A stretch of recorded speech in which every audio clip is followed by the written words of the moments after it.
Hello and greetings to all my viewers. तो आज हम the wonder that was India by A.L. Basham के objectives पढ़ेंगे। Chapter जो है मेरे चैनल पे ऑलरेडी अपलोडेड है। आप एक बार जाके पहले समझ लें फिर ही ऑब्जेक्टिव पे आए। लिंक मेरे डिस्क्रिप्शन बॉक्स पे दी हुई है। तो अभी हम ऑब्जेक्टिव स्टार्ट करते हैं। First objective is Hindu civilisation will we believe retain its. हम क्या मानते हैं कि हिंदू सिविलाइजेशन जो है वो हमेशा चलता रहेगा, तो it will retain its continuity. Second is much that was useless in ancient Indian culture has already।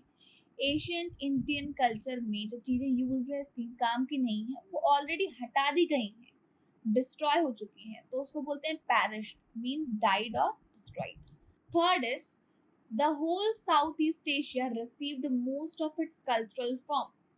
South East Asia को उसका अधिकांश कल्चर कहाँ से मिला था, कहाँ से लिया था उन्होंने?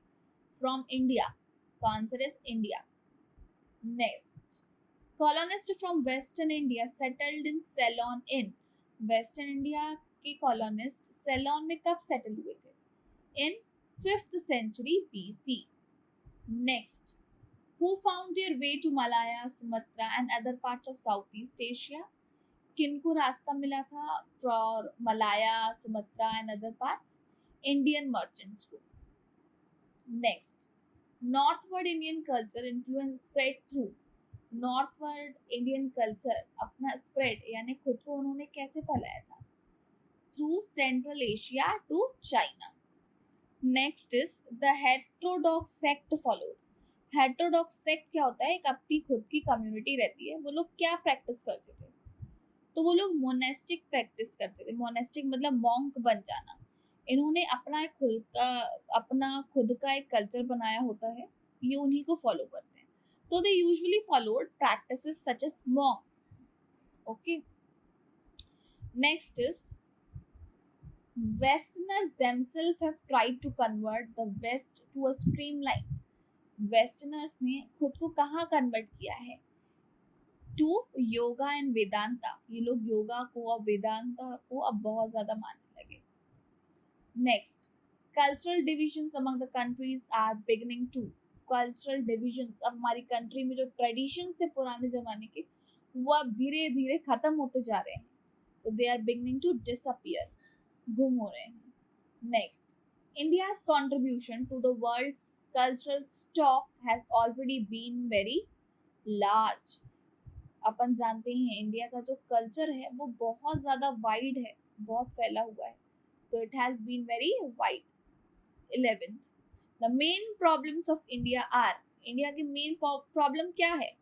एक तो इंडिया में पॉवर्टी बहुत ज़्यादा है, गरीबी बहुत ज़्यादा है, लोग अपलिफ्ट नहीं है, हमारे डेवलप्ड नहीं है अच्छे से, और डिसीजेस, बीमारियाँ, गरीबी है तो प्रॉपर इलाज नहीं है। तो main problems are disease and poverty. Next, the old face of India.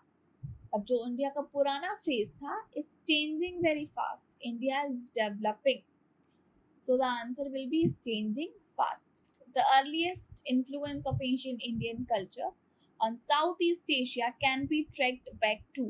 ये हमारा जो कल्चर है साउथ ईस्ट एशिया का, ये कब का है?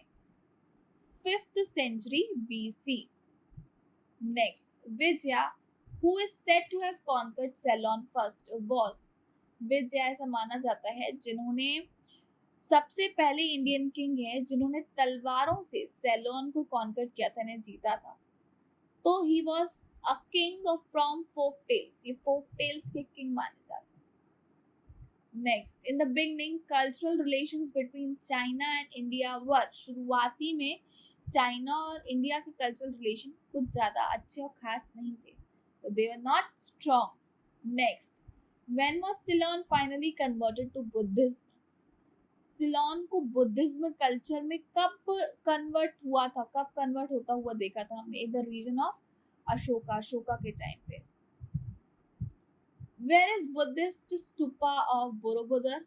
कहाँ पे है बुद्धिस्ट स्तूपा, तो बुद्धिज्म जहाँ पे वर्शिप करते हैं? In Java. 18th, where is the Angkor located? Angkor कहाँ पे है? In Cambodia. Goethe, Schopenhauer and Hegel were ये तीनों कौन थे? They were German philosophers.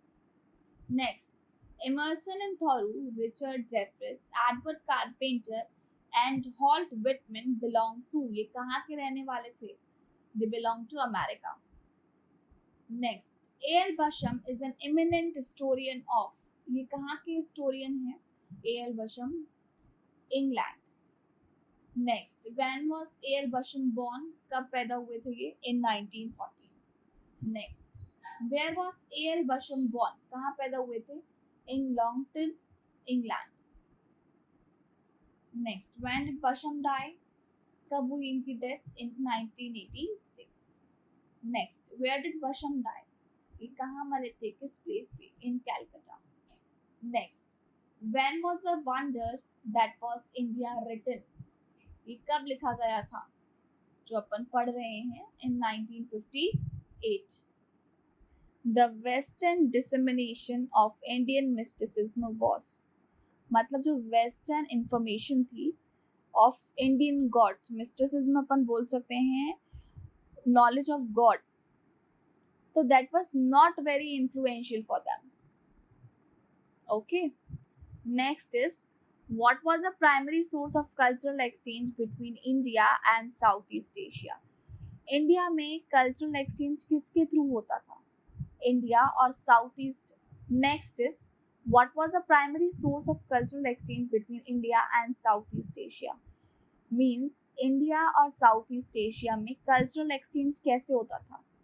Through trade and commerce. Next, which Indian epic had a significant influence on Southeast Asian culture? Southeast Asian culture में कौन सा इंडियन एपिक था जो बहुत गहरा प्रभावित कर गया? Ramayan. Next, the Gupta period in India is known for its contribution to. Gupta period ने किन चीजों में अपना contribution दिया है सबसे ज्यादा? Artistic and literary achievements. Okay, so that was all about the objective. I hope कि आपको ये सब समझ में आए होंगे. अगर आपको ये वीडियो अच्छा लगा हो और समझ आया हो तो अपने फ्रेंड के साथ शेयर करिए, लाइक करिए और सब्सक्राइब करिए. आपका एक like, share and subscribe as a appreciation token रहेगा मेरे लिए, जो मुझे आगे और अच्छी वीडियोस, वैल्यूएबल कंटेंट देने में हेल्प करेगा.